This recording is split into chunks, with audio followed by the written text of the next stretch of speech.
છોટાઉદેપુરના હાફીસવર ગામને મળેલ શ્રેષ્ઠ ગ્રામીણ પર્યટન સ્પર્ધા 2024નો એવોર્ડ પ્રવાસન મંત્રીએ ગ્રામ પંચાયતને સોંપ્યો।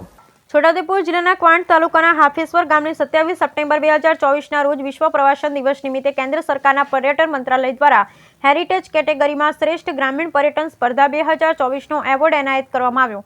આ એવોર્ડને આજે ગુજરાત રાજ્યના પ્રવાસન મંત્રી મુળુભાઈ બેરાએ હાફીસવર ગ્રામ પંચાયતને સત્તાવાર રીતે સોંપ્યો હતો।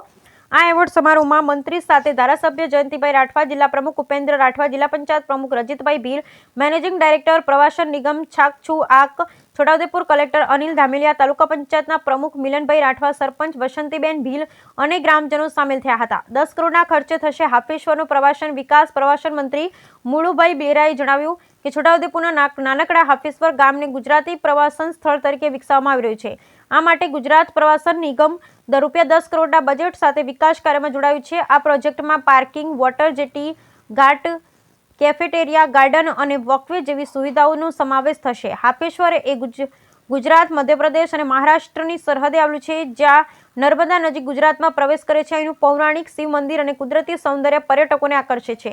દર વર્ષે આશરે 1 લાખ પર્યટકો અહીં આવતા હોય છે। આ ગામમાં પર્યાવરણની ટકાઉપણાની સાથે સંસ્કૃતિ અને આદિવાસી પરંપરાઓનું જતન કરવામાં આવે છે।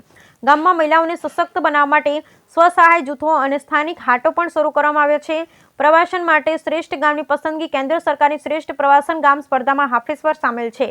આ સ્પર્ધામાં તે ગામો ભાગ લઈ શકે છે જ્યારે 25,000થી ઓછી વસ્તી હોય અને જ્યાં પરંપરાગત કૃષિ, હસ્તકલા અને સંસ્કૃતિ જીવંત રહે।